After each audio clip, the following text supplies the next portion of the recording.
It's always a pleasure when we partner with the Schneer Center. And so thank you very much for that at Yeshiva University. And we are the American Sephardi Federation Institute of Jewish Experience. And this is part of our 2 weeks together with the Schneer Center of the Global Nacao. And God willing, next year we will do one in person. That's the goal. But hopefully we'll live stream it anyway, because I think at this point you have to do both. Little technicalities here, your cameras and microphones are off. They will be off until the end of Professor Goldish's presentation. At that point, I will allow you to open them if you want for questions and answers. I don't think Professor Goldish will be monitoring the chat and the Q&A during, because it gets distracting. If there's something, I may jump in, but in general, we'll let you talk.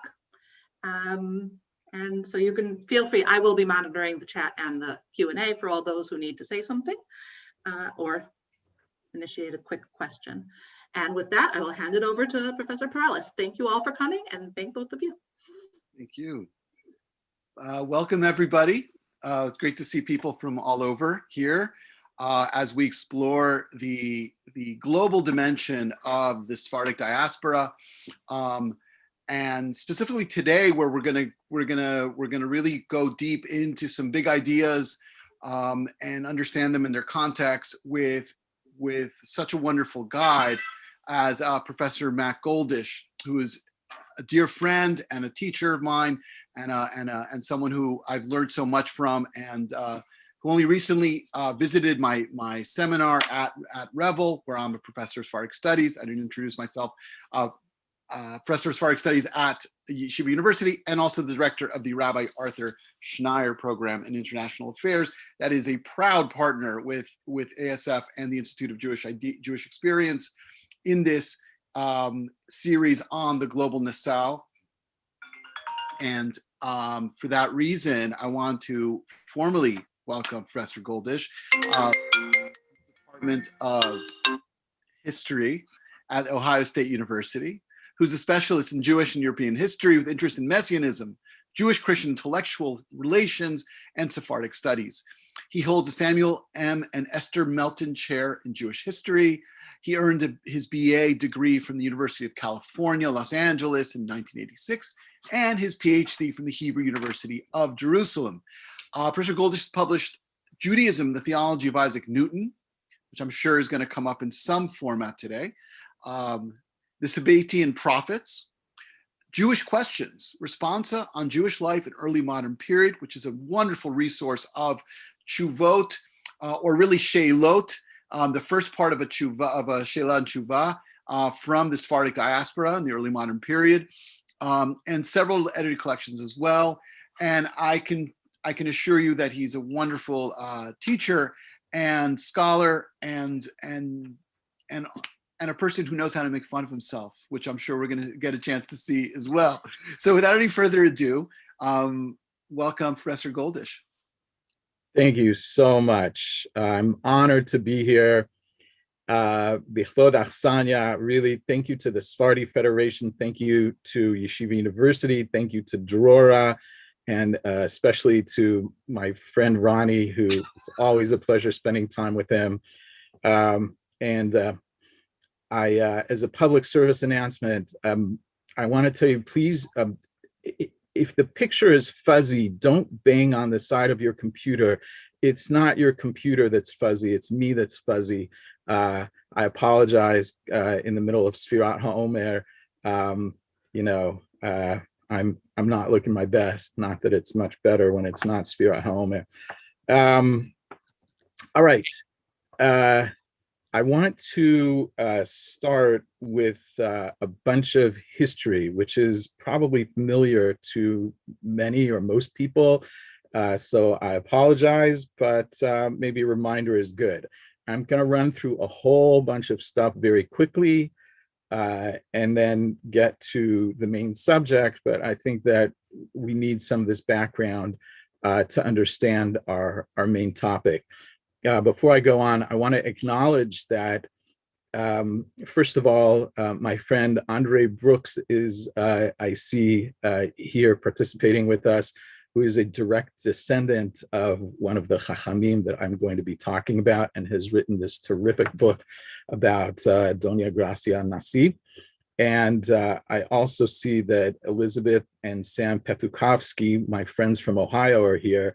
And Elizabeth's husband wrote the book about Chacham David Nieto, a fantastic book, still written in the 50s and still top-notch. So I'm honored that everybody's here, and that in particular, right, special honored guests. Okay, so some history. Okay, anti-Jewish riots broke out in a lot of Spanish cities starting in 1391, and there were masses of conversions of Jews to Christianity. Those continued throughout the 15th century. The Spanish Inquisition was established in 1478. Its purpose, it is an ecclesiastical court. Its purpose is to root out bad Catholics, and in this case in particular, Judaizing conversos. The Jews are expelled from Spain in 1492. Many of them go to Portugal, which is nearby and has a similar language, where they are forcibly converted in 1497. There was thus, at the end of the 15th century, a very large number of conversos, of converted Jews and descendants of converted Jews all over the Iberian Peninsula. And they were of all different kinds. Some of them were willing apostates from Judaism. Some of them wished that they had never converted or were converted by force, and everything in between. Most of these people probably ultimately assimilated, but some of them continued to try to maintain a Jewish identity in secret, and some waffled. The Portuguese Inquisition was established in 1536. There were occasional opportunities for conversos to leave the Iberian Peninsula, but most of the time that was quite illegal. Spain and Portugal united between 1580 and 1640 under one crown, Philip II, Philip III.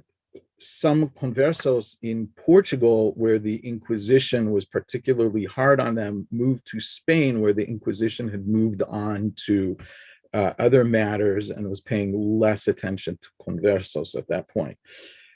So you have an Eastern Sephardi diaspora in the Ottoman Empire in North Africa, which is made up of people who leave Spain and Portugal at the time of the expulsion, forced conversion, and continue to lead their Jewish lives.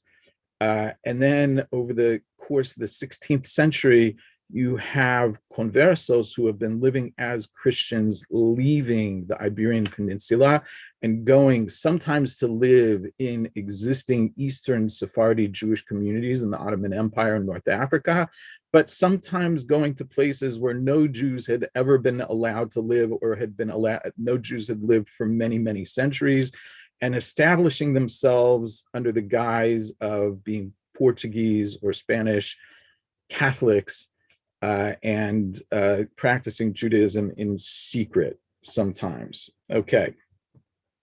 Now, some Christian background. The Protestant Reformation begins in 1517. It is an attempt to return Christianity to its original apostolic practices. That is to say, to go back to Christianity the way it was practiced by Jesus and the apostles. For those of us who are historically minded and think about the Jewish context, we understand that Jesus and the apostles weren't really Christians, they were Jews.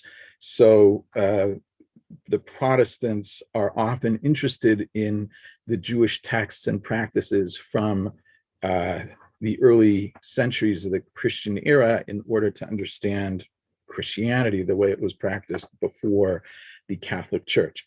Okay, England had its own Reformation starting in 1534, having to do with King Henry VIII. It was not really a Protestant Reformation. It was really just Henry declaring himself, rather than the Pope, to be the head of the English Church. But over the course of the 16th century, there was a lot of back and forth in England. It swung back to a Catholic tendency under Queen Mary, under King Edward. It swung heavily in the Protestant direction.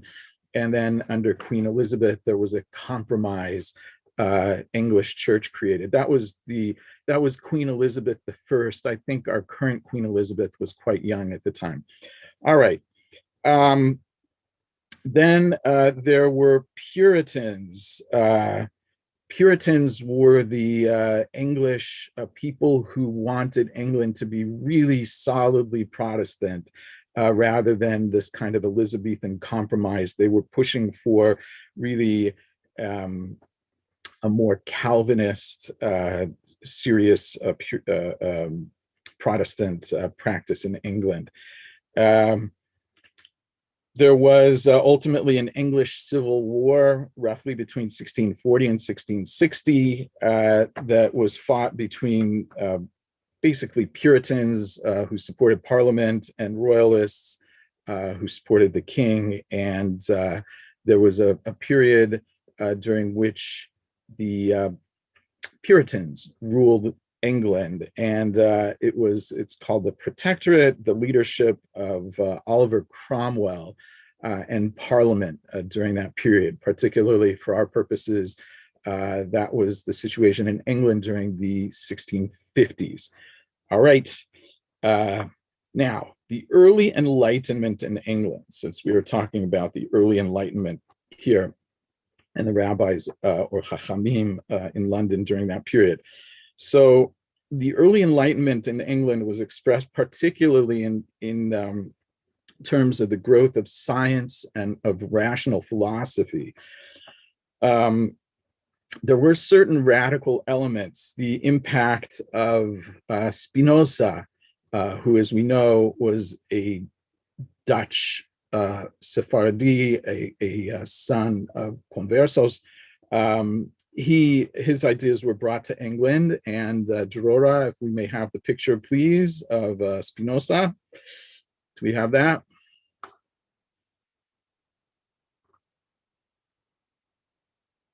Okay, so he was a radical thinker of the early Enlightenment, as was his English contemporary Thomas Hobbes. Picture of Hobbes, please. There he is. So Spinoza and Hobbes were both among the founders of the modern biblical criticism.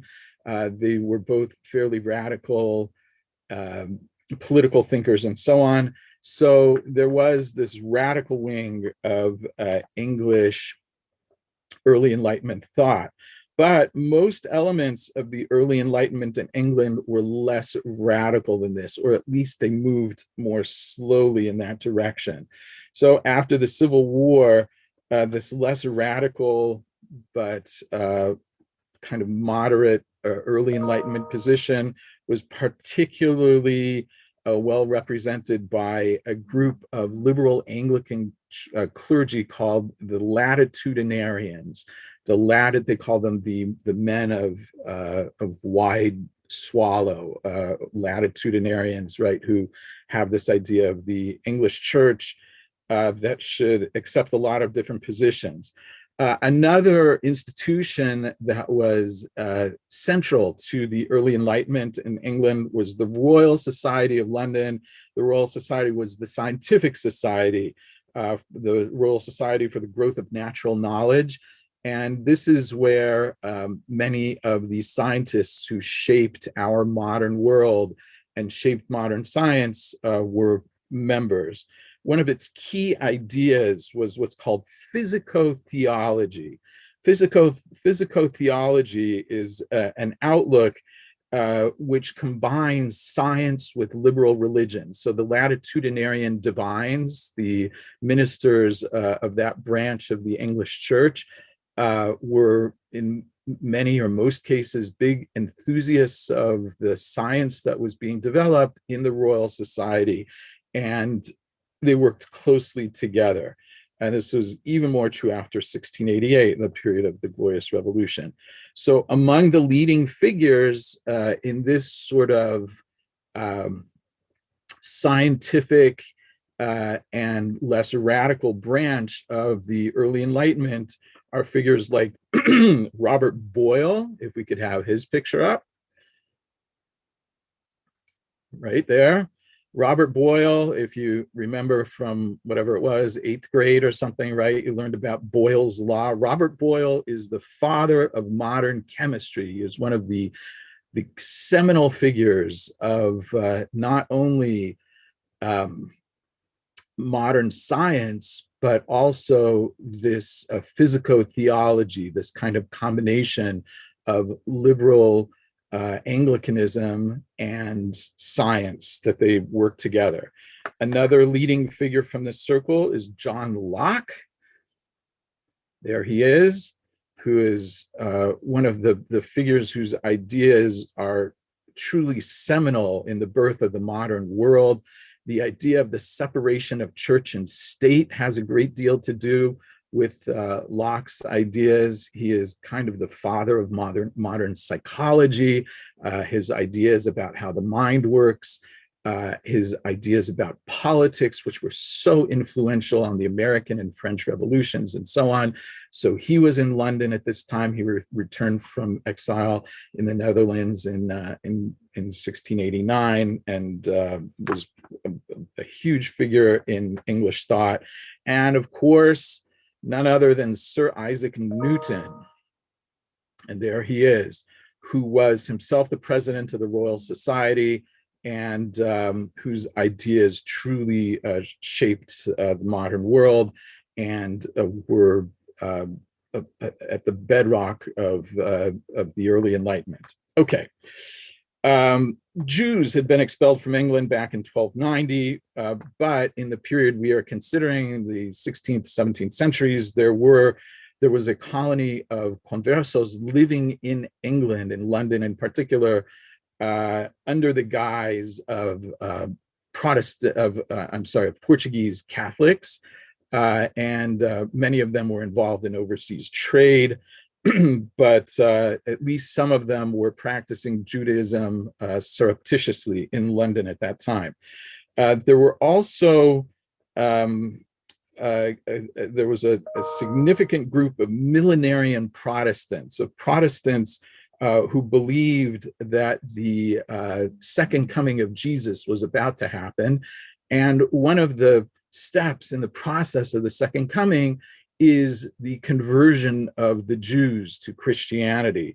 So they were interested in the Jews returning to England so that they could, number one, convert to Christianity eventually, but also help prepare everybody in England for life under Jesus when he returned, which would be the primitive Christianity that was practiced by Jesus and the apostles, which was Judaism essentially.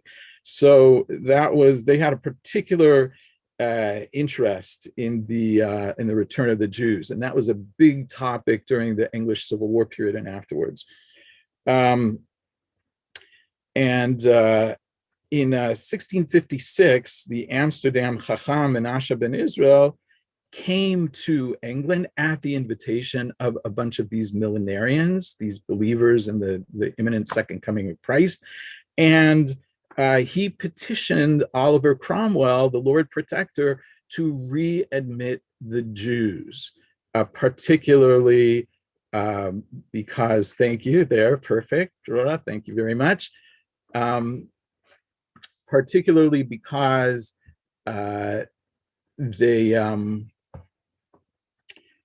where was I going with this? Oh, his arguments, right. He brought the arguments of the millenarians that the Jews should be readmitted in order to help bring the second, or in order to help the messianic process along. And Ronnie is an expert on this. One of the arguments that he brought was from a guy named Antonio de Montesinos that Ronnie has written about. I won't go into that. That is a fascinating story with some very funny aspects, but I will not go on it with that. But these millenarians were very interested in the return of the Jews. When Menashe ben Israel came in 1656 and he made this plea to the Lord Protector to readmit the Jews, the secret Jewish community of conversos living in London was not so thrilled. They didn't want to be outed. They didn't want to be right. They did not want to be brought out into the open, but Menashe's visit sort of did that to a certain degree. Cromwell wanted the Jews readmitted, but he couldn't get Parliament to vote on the matter, and it was sort of tabled despite his best efforts. So the result was that there was a sort of de facto permission for this formerly underground Converso community to practice Judaism in London. And there are various stories about how that happened, but that is a situation in the 1650s. This community is kind of brought out into the open, and they are permitted to practice Judaism. It was probably just as well that it did not become official law, because in 1660, King Charles II came back from exile. He erased all the laws that had been put on the books by Parliament during the interregnum, right since his father was executed, and instituted all new laws. And so he ultimately, tacitly and then explicitly gave permission for the Jews to stay.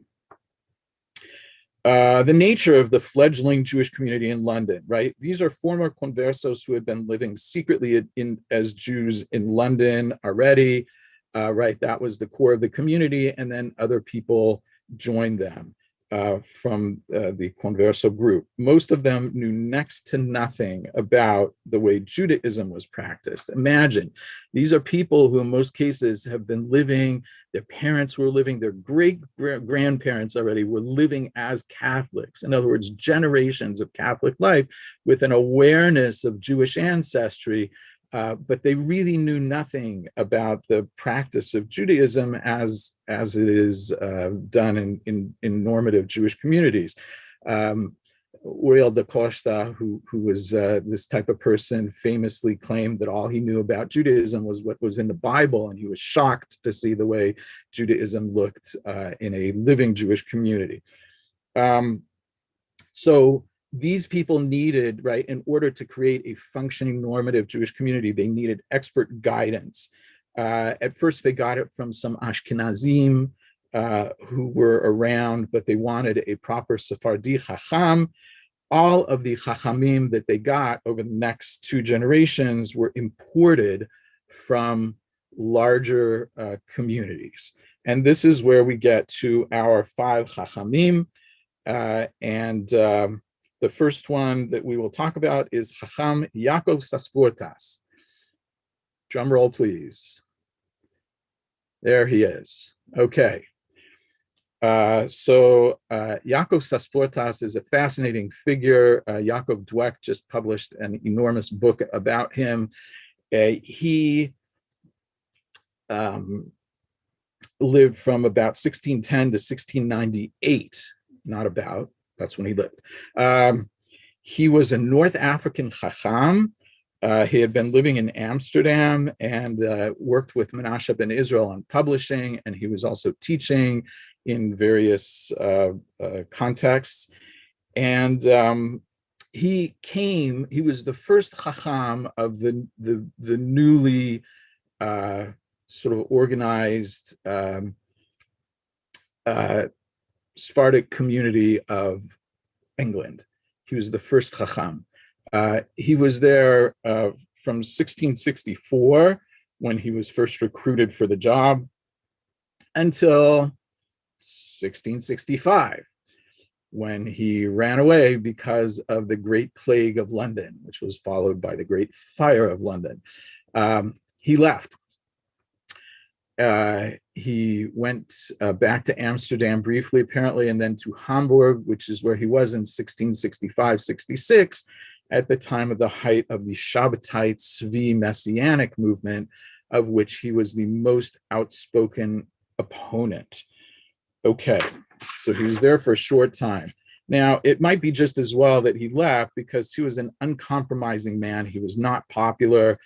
The former conversos were a tricky bunch with whom to work for several reasons. Most came to Judaism as adults. After living as Catholics, they knew very little.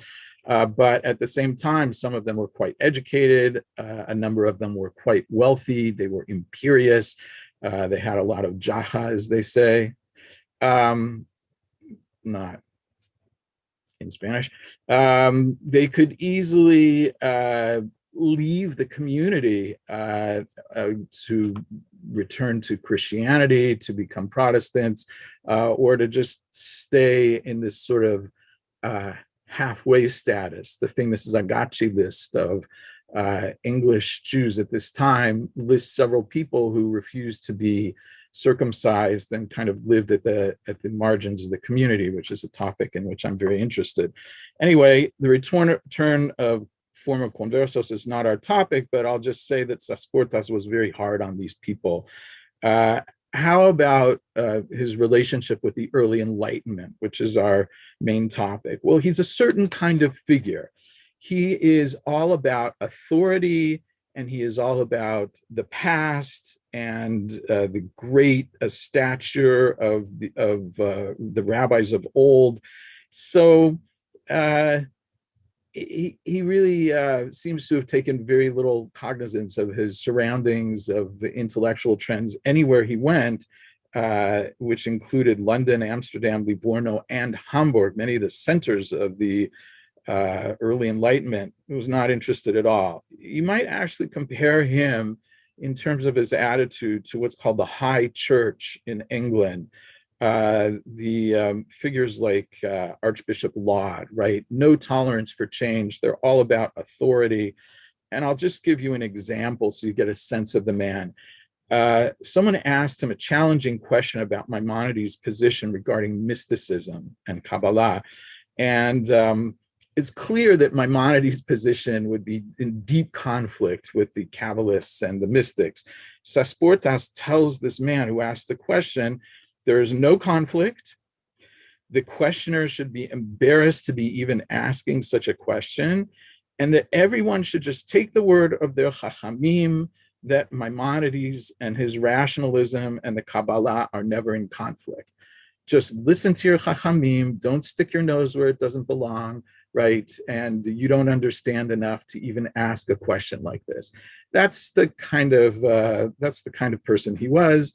And he probably would have been thrown out of London on his ear if he had stayed by the kind of easygoing converso community. Okay, the second Chacham on our list, Yoshua da Silva, who was the Chacham 1670 to 1679. He was himself of converso background, and he was trained by Chacham Yitzhak Abuhav de Fonseca in Amsterdam. He came to London. His heart was kind of in the same place as that of his congregants, and my quick perusal of his drashot, which there's a very large volume of them that was published by his wife in Amsterdam, he does not seem to have much to relate concerning the English surroundings or intellectual trends. He is very dedicated to the sad situation of conversos, especially back in the Iberian Peninsula. So he's not very much engaged with the early Enlightenment. Now, after da Silva is Chacham Yaakov Abendana, and he is a fascinating figure. He was the Chacham in London, 1681 to 1685 when he died, but he had been in London before, and he already had many contacts in the Christian community in England, as well as the Jewish community there. So Yaakov and his brother Yitzhak Abendana were born in Spain, so they were born in converso conditions. They were taken to Hamburg as children, where the family returned to Judaism, And they studied at the Yeshiva de los Pintos in Rotterdam, where my guess would be that they were taught by Yoshia Pardo, who was the head of that yeshiva for a long time, later went to the Americas, as I'm sure Ronnie knows about. And they became rabbis, both Yaakov and his brother Yitzchak Abendana. They also clearly had a worldly education. They knew Latin and other languages. Yaakov was a rabbi in Amsterdam by around 1665, but he was also in the Jewish book business. He was buying and selling Jewish books and manuscripts. He wrote a Spanish translation and commentary of Rabbi Yehuda Halevi's Kuzari, which was popular among both Christians and Jews. From their early days, both brothers had strong connections with Christian scholars. Now, I will just remind you, Christian scholars are interested in Jews and Jewish learning because they are trying to understand the Bible better, right? The Hebrew Bible, and they are also trying to understand the practice of Christianity as it was done by Jesus and the apostles.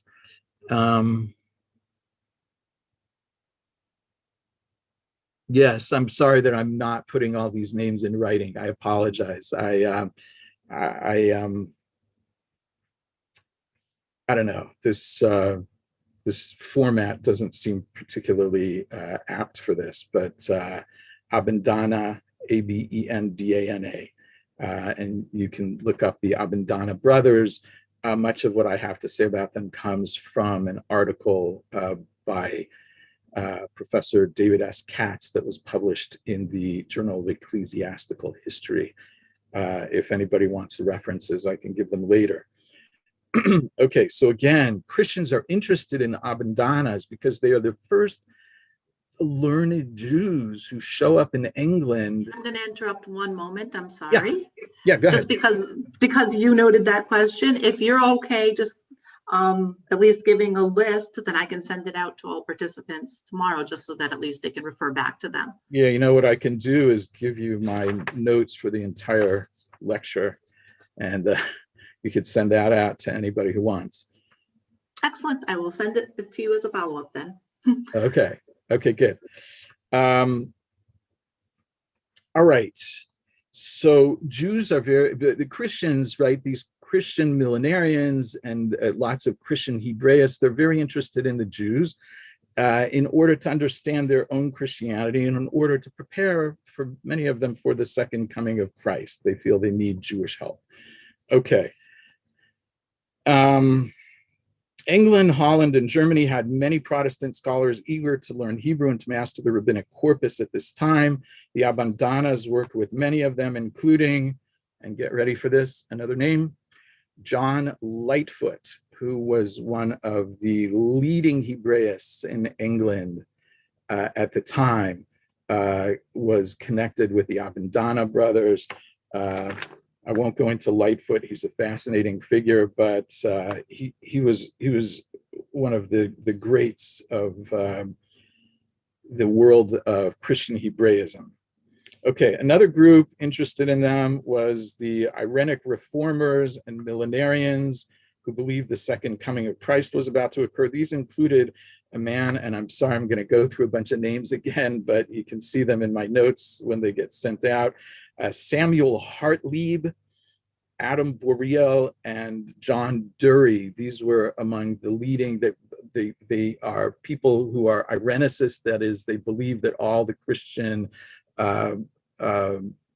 sects and faiths should become reunited as one. And they were also millenarians. They thought that the second coming of Christ was about to occur.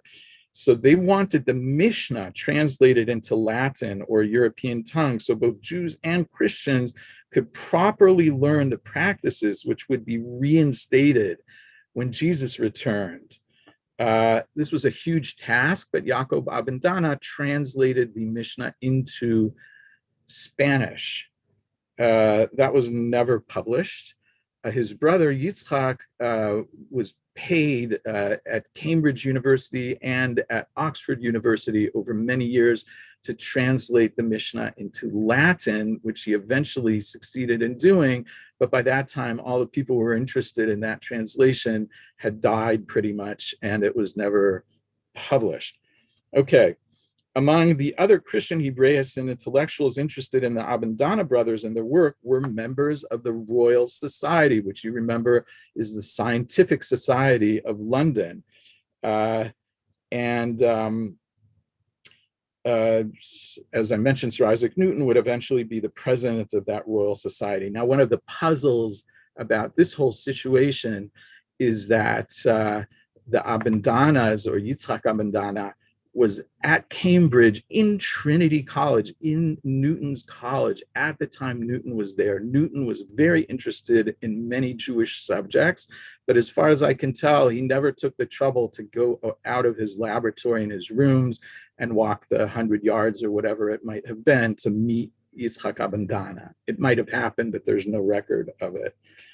All right, but among the Abendana brothers' clients and associates in the having to do with the Royal Society were Henry Oldenburg, who was the hugely influential corresponding secretary of the Royal Society.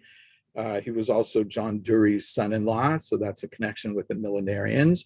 Oldenburg is remembered by a lot of people as somebody who corresponded with Spinoza about the news of Shabbatai Tzvi. He wrote Spinoza asking his opinion of that. Other people the Abendana brothers were associated with were Oldenburg's close friend and patron, Robert Boyle, the father of modern chemistry, met with and bought books from the Abendana brothers, the older brother, Yaakov, who was the Chacham of the London Sephardim, and the younger brother, Yitzchak. So Chacham Abendana was a valued part of England's early Enlightenment intelligentsia, with a rather unique role as an expert in Hebrew. Okay, I see I'm gonna not really get through everything as I hope, but I'm gonna rush a little bit now so there's time for some questions. So the fourth of our Hakhamim is Chacham Shlomo Ayalon, and it's a shame to have to run roughshod over his story because he's somebody that I've written quite a bit about, a fascinating character. So he is another figure who is brought to London from the Eastern Sephardi diaspora. He's probably a native of Saloniki, and he is Andre Ayalon Brooks's ancestor, as we noted. And a fascinating figure in so many ways. He lives roughly 1655 to 1728. The birth date may be a little bit later than that. He is the Chacham in London from 1689 to 1699. Now, this man has a particularly interesting past. He is an excellent rabbinic scholar, top-notch. He's friends with Sasportas, who is very picky about whom he respects. He becomes an adherent of the Sabbatean movement, a follower of Shabbatai Tzvi.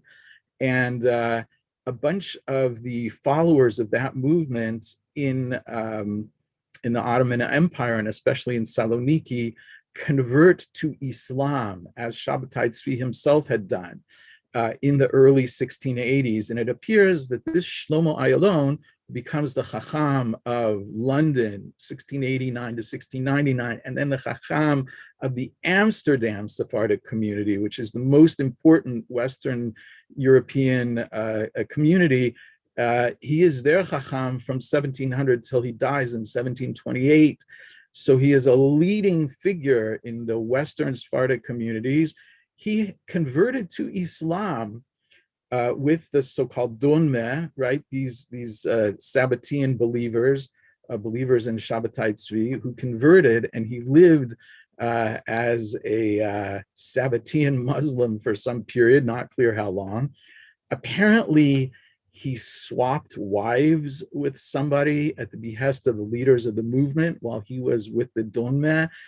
This is another whole story that I can't get into in this context, but he returned to Jewish life. He spent some time in Tzfat, in Safed, and then in Italy.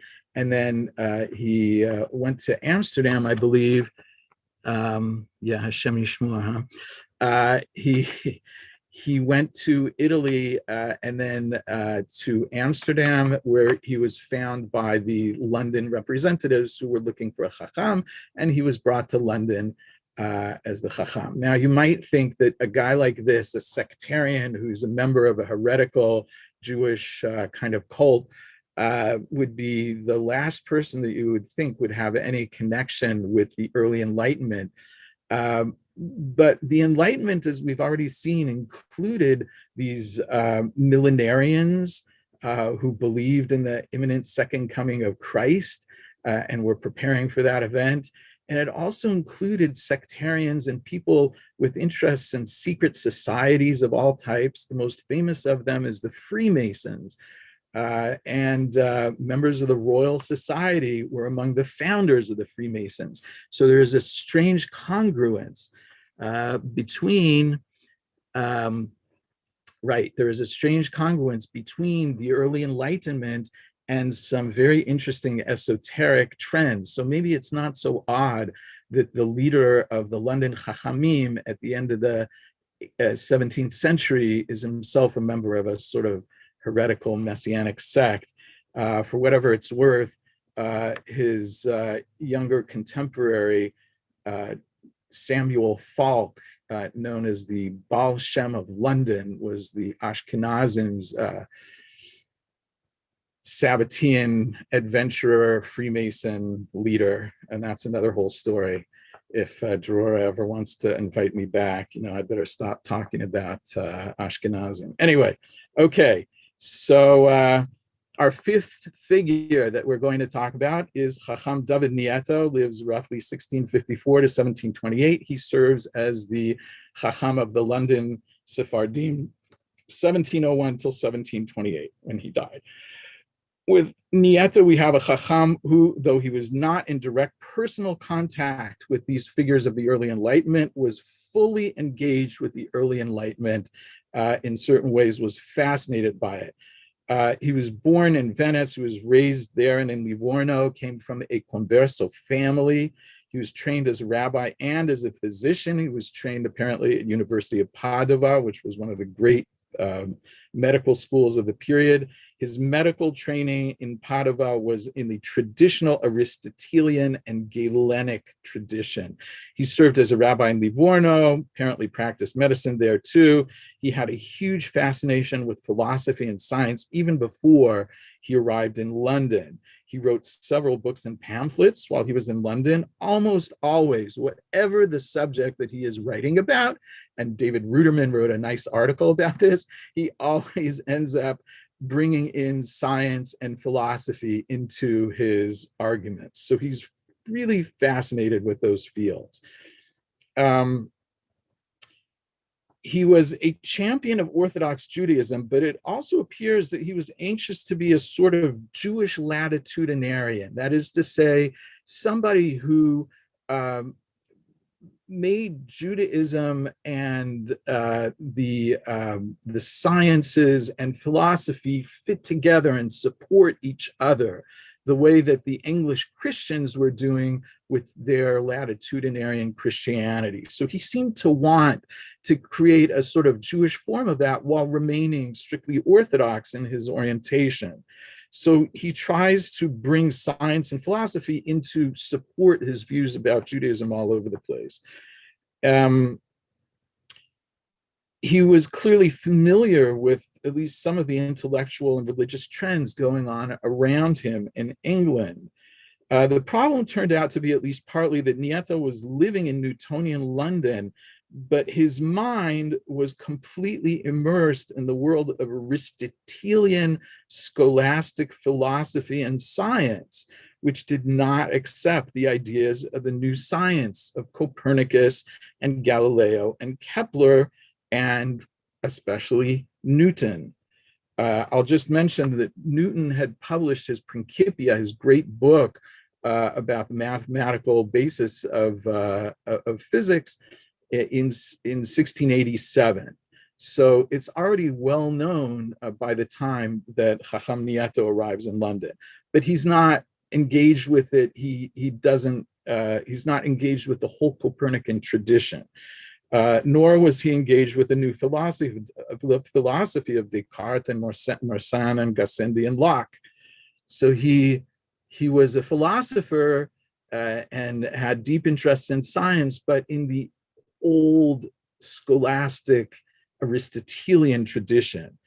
In this, we should not view Niato as a man behind the times, but a man of his time, because most Europeans, especially those trained in the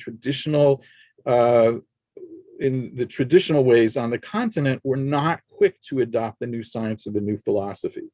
But to be a leader in a new Jewish physico-theology movement, as he seemed to want to be, he would have had to be more in sync with the way English intellectuals were thinking in his time in London. And to bring this point out, I want to tell you for a minute about a student of his. He had a student, a recently arrived Portuguese converso physician named Jacob Henrique de Castro Sarmento. And again, all these names will be on the documents that you can peruse at your leisure. But Sarmento, I want to talk about now. So Sarmento is born in Portugal. He is trained in Portugal, goes to university there. He studies philosophy and medicine in Portugal. He comes to London and he becomes a student of Niato and a close associate. In fact, he delivers a funeral oration for Niato. And he takes an interest in the latest trends in medicine and science that he finds in England. He becomes a member of the College of Physicians. He becomes a member of the Royal, that's 1725, he becomes a member of the Royal Society, 1730. He's an advocate of inoculation. This is interesting from our current perspective, which was not popular with everybody at the time, but it was an innovation that was adopted by forward-thinking English people and praised by Voltaire in his letters about his experiences in England, inoculation. So Sarmento is an early adopter and a fan of inoculation, and he becomes a genuine Newtonian. He studies Newton. He writes a treatise on the tides and the workings of the ocean based on Newtonian principles. He was clearly drawn to Niato because of their common interest in science, but after Niato's death, De Castro Sarmento drifted away. He became a deist, in my opinion, and ultimately he apostatized. So in order to, I won't go on because I've really used up more than the time that I should have, but we can see that of these 5 Hakhamim, several of them really fit into and engage with the early Enlightenment culture, both religious, intellectual, and scientific of the day in London. Sasportas and Da Silva seem to mostly ignore it.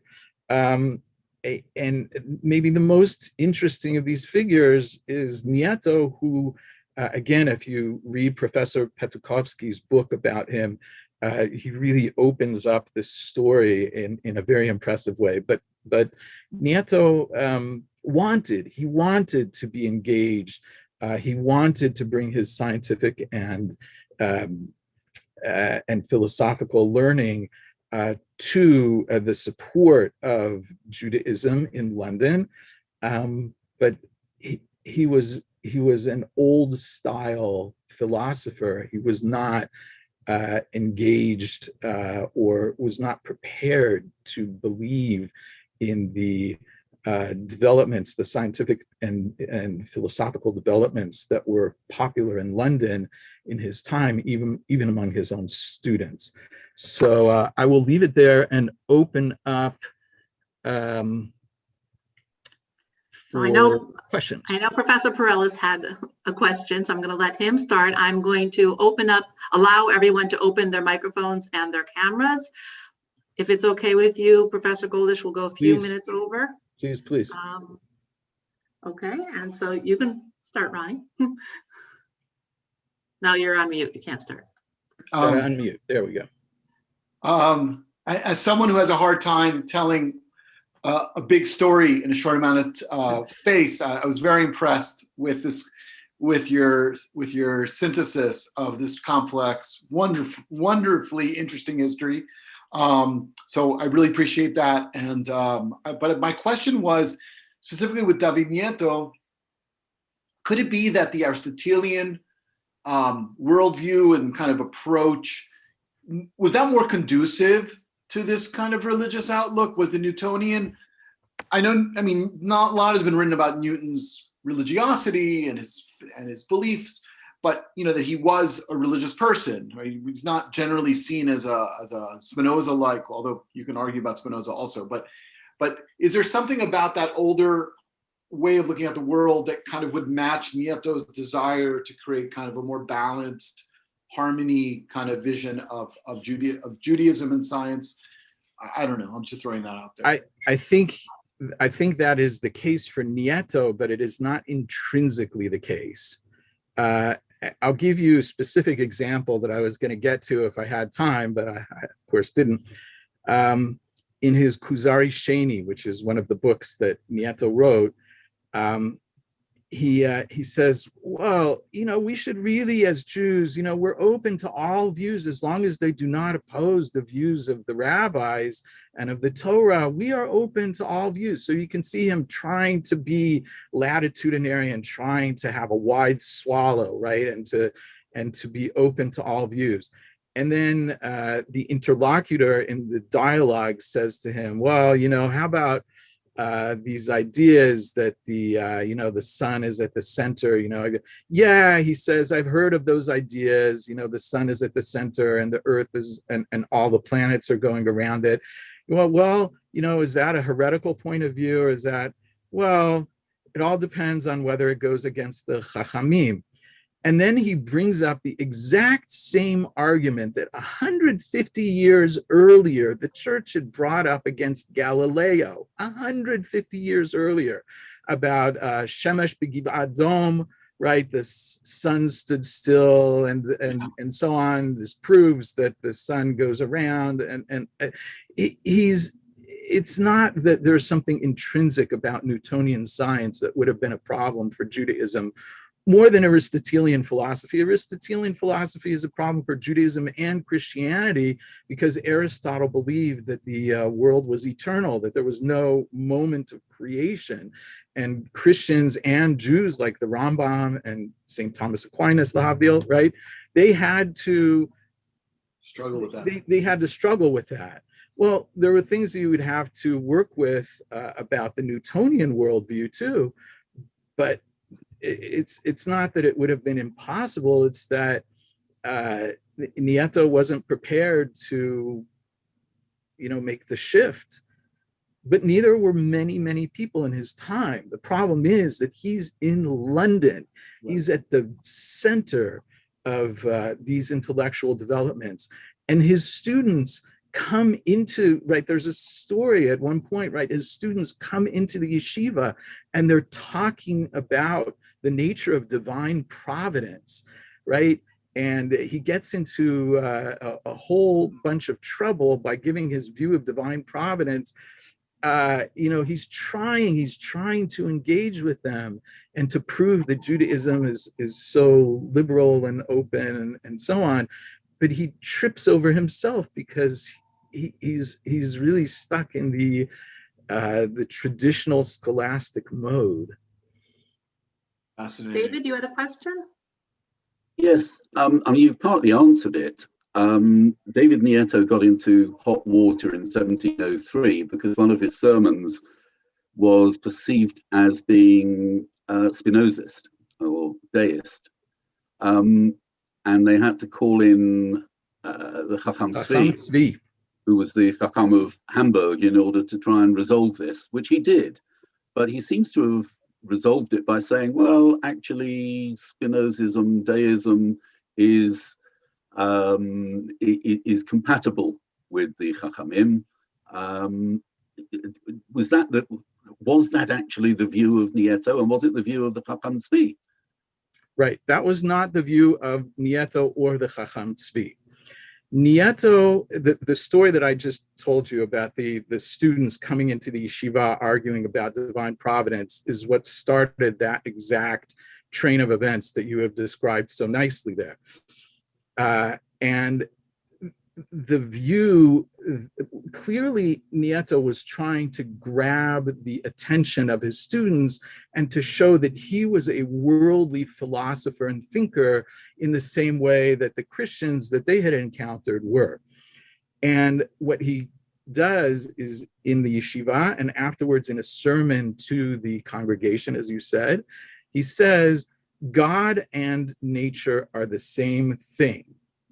And he explains what he means. And he says, when people talk about nature, there's no such thing as nature, he said. Nature is a word that was invented recently, by which he means within the last 500 years. Teva in Hebrew is an invented word of the Middle Ages, right? He says, when people talk about Teva, when they talk about nature, what they really mean is God's providence. What they're really talking about is God makes the rain fall. God makes the grass grow. God makes all these things happen. People just refer to that as nature. So God and nature is really the same thing in the sense that when you say nature, what you're really talking about is God's providence. So he clearly knows something about Spinoza. He knows something about the arguments that are, and the discussions that are going on in England and Holland and Germany at this time about nature and providence, because those are very big fields of discussion at the time. And he tries to get his students and his congregants engaged by saying something that's provocative, but then explaining that he means something that is absolutely orthodox. So he is not, he's playing, right? He's sort of playing off the terminology, naturans, right? These terms that Spinoza uses, but he clearly means the exact opposite of what Spinoza means. And the Chacham Tzvi understands that. The Chacham Tzvi has, as far as I know, no knowledge and no interest in these philosophical and scientific developments, but he understands when Chacham Nieto says that when people say nature, what they mean is hashgacha, they mean providence. And so he says, yes, this is strictly orthodox, the Chacham is right, and so on. But there were people who decided to take it otherwise. The main character is a guy named Sarfati, who pushes this fight with the Chacham, and he keeps coming at it, even after the Chacham Tzvi has adjudicated the matter. Sarfati and his friends keep coming at it. You wonder whether there's something else behind it, or whether they've just decided to be willfully ignorant of the explanation of the Chacham Nieto. So that's what's going on there. Thanks. And Al just had a quick question if the Spanish translation of the Mishnah by Abendana is available in libraries. The manuscript was lost. We know that he finished the translation. Apparently, his translation was in the hands of his brother Yitzchak when he was trying to do the Latin translation. It then shows up somewhere else, I've forgotten, and then it disappears off the record. So nobody knows where that Spanish translation has gone. I have to imagine that there's a modern Spanish translation of Mishnah, I would think, but yeah, Avendana's hard work over God knows how long, right? Translating the Mishnah is an enormous task. And the poor guy finished his work, and apparently it had some of the explanations of the classical commentators and so on. It's disappeared. It was never published. It's very sad. That's kind of sad. Okay. Correct me if I'm wrong, I don't see any other questions. Yeah, I guess you were very clear, even though, or people are just have to go back and review because there was a lot there. No, but there really was a lot there. And so yeah, it's really wonderful if you'll allow me to send it out, at least. So people we do get people who come often will go back and review and kind of expand on it. So I may be sending you a question or two in the near future, if that's okay. Happy to respond. Okay, so thank you both so much. Thank you. Thank you so much And for having me. this was, I just want to make sure people know that we will have Rabbi Dweck on Wednesday. So I'm going to open this for a moment. And if you have any questions, I will be sending an email in the next 24 hours. So you'll get the emails of where to send questions and comments to and the follow-up. So thank you again, all of you, for coming. And thank you to Professor Goldish and to Professor Perillis for your input. Thank you. Have a wonderful rest of your day, everybody. Thank you so much. Bye. Wonderful to see you all. Dora, I hope to see you Wednesday. Excellent. Yeah, Excellent. yeah. I have a meeting right before it, but it's on my calendar. I'm excited for that. It should be great. Okay, well, I'm counting on you. Good. I'll be there. I'll be there in time. Thank you. Thank you. And Matt, did Matt leave? I Wonderful. think you left, yeah. Really great. It really Okay, was. many more. Thank you. Okay. Thanks for putting it together. Bye.